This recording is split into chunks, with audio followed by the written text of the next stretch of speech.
Hoje eu quero conversar com você sobre uma questão de memória. Já reparou o quanto a sua memória afeta a sua perspectiva da realidade? Por exemplo, passando por fases difíceis, a lembrança de dias melhores nos traz esperança, nos traz confiança. E o problema talvez seja o fato de que nós estamos sempre nos esquecendo de coisas que deveríamos nos lembrar e fazemos uma força para lembrar, mas estamos sempre esquecendo delas. E outras que nós nos esforçamos tanto para esquecer são aquelas que não saem de jeito nenhum da nossa cabeça. É interessante como essa leitura de hoje traz essa questão da memória à tona e eu queria destacar algumas questões que me chamaram a atenção com você. Hoje nós lemos Gênesis 40, 41 e 42. No capítulo 40 nós temos José preso. José foi preso em função da denúncia caluniosa da esposa de Potifar. José foi preso, foi lançado na prisão e lá na prisão algo interessante acontece. Dois outros prisioneiros, esses prisioneiros que eram servos do faraó, foram também lançados na prisão, tiveram sonhos. José interpretou esses sonhos. Um desses homens, o chefe dos copeiros, foi depois restituído no seu trabalho e depois de ter interpretado o sonho dele, José disse para ele: eu só te peço uma coisa, quando você estiver fora desse lugar, quando você estiver fora dessa situação, as coisas estiverem bem para você, não se esqueça de mim. Converse com o faraó, fala para ele sobre a minha prisão, como eu fui preso injustamente, converse com ele, não se esqueça de mim. Mas o texto nos diz exatamente o seguinte: o chefe dos copeiros, porém, se esqueceu completamente de José e não pensou mais nele. Ele saiu de lá com o compromisso de não se esquecer, mas ele não só se esqueceu, como ele nunca mais pensou em José. E antes de que você culpe esse copeiro por ter se esquecido de José, me diz aí quantas vezes você já se comprometeu a orar pelos seus amigos e se esqueceu completamente. Muitas vezes a gente faz um compromisso e a nossa memória nos falha e deixamos de fazer e de assumir compromissos que havíamos nos comprometido com eles. Fato que o copeiro se esqueceu de José e por esse esquecimento, José permanece preso por mais 2 anos. 2 anos se passaram e José continua preso. Mas ainda que o copeiro tenha se esquecido de José, o Senhor jamais se esqueceu dele. Passam-se 2 anos, Faraó agora tem um sonho.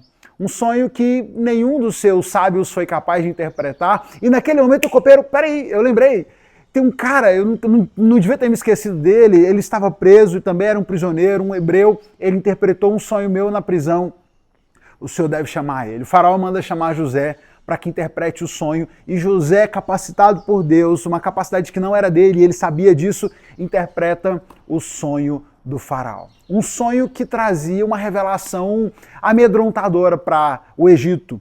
Viriam 7 anos de fartura, 7 anos de muita fartura, mas que seriam seguidos de 7 anos de muita fome. Fome essa que seria tão terrível, será tão terrível que apagará até a lembrança dos anos de fartura, é o que diz o texto. Aqui mais uma vez a questão da memória nos vem à tona. Aquela revelação de Deus trazia um futuro tão amedrontador e seriam 7 anos de tanta fome, de tanta amargura, que a lembrança dos anos de fartura também seriam esquecidas. Quantas vezes ao longo da vida passamos por fases difíceis e tão difíceis que nós até nos esquecemos de que um dia fomos felizes, de que um dia as coisas estiveram bem. Mas essa falta de memória não torna realidade. O fato é que o José interpreta o sonho do faraó, é colocado pelo faraó como segundo na escala de governo, abaixo apenas do faraó, para que ele possa administrar então o Egito durante esse tempo de preparação. Seriam 7 anos se preparando e juntando grãos para que pudessem enfrentar os 7 anos de fome. Os 7 anos de fome vêm.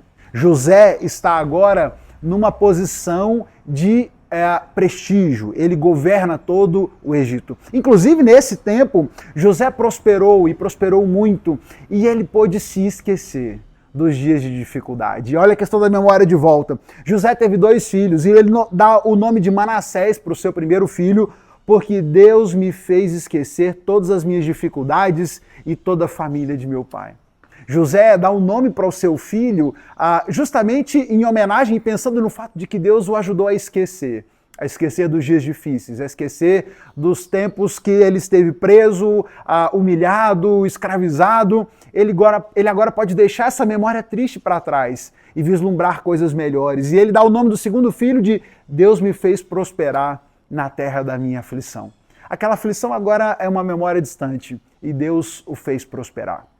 O fato é que a história segue e no capítulo 42 nós temos essa fome que atinge toda a região e os irmãos de José também precisam ir ao Egito para comprar suprimentos, para comprar cereais, porque a fome se espalhou por toda a região. E quando seus irmãos estavam ajoelhados aos pés de José, querendo comprar grãos dele, ele os reconheceu, seus irmãos não o reconheceram. E naquele momento diz o texto que José se lembrou dos sonhos. Se lembrou dos sonhos que tivera a respeito deles muitos anos antes. José, naquele momento, depois de tudo que ele havia passado, de tudo que ele havia lembrado e esquecido, ele se lembra agora. 13 anos depois, ele tinha 17 anos no início da história, agora ele está com 30 anos. Ele se lembra, depois de tanto tempo, dos sonhos que ele havia tido, dos sonhos que o Senhor o havia dado sobre aquilo que faria. E como agora, naquele momento, esses sonhos se concretizavam. Hoje eu quero convidar você a tratar, a colocar a sua memória diante de Deus e a pedirmos ao Senhor para que trate a nossa memória. Para que Ele não nos permita esquecer daquilo que não podemos de jeito nenhum esquecer. Que você não se esqueça da fidelidade do Senhor, do poder de Deus, do seu amor. Que você não se esqueça dos sonhos dEle para você. Que você não se esqueça dos planos dEle para a sua vida. E que você não se esqueça de que Ele está no controle em todo o tempo. Não se esqueça de que Ele, o Senhor, jamais se esquecerá de você. Clamemos também ao Senhor para que Ele nos ajude a esquecer. A esquecer aquilo que precisa ser esquecido. A esquecermos o sofrimento do passado, as dores que nos afligem e que não trazem nenhuma vantagem para nós. Que nos esqueçamos daquilo que nos traz angústia, que nos lembremos daquilo que nos traz esperança. E que o Senhor trate também da nossa memória, de modo que possamos, mesmo em meio às dificuldades, vislumbrar dias melhores e confiantes no Senhor, sigamos realizando o propósito dele para as nossas vidas. Que Deus abençoe você, um dia de tratamento de memória para você, Deus abençoe a sua família. Vamos juntos? Lendo a palavra de Deus, faça sua leitura de hoje, não esquece, já estamos quase terminando o livro de Gênesis e Deus abençoe a todos. Vamos lá!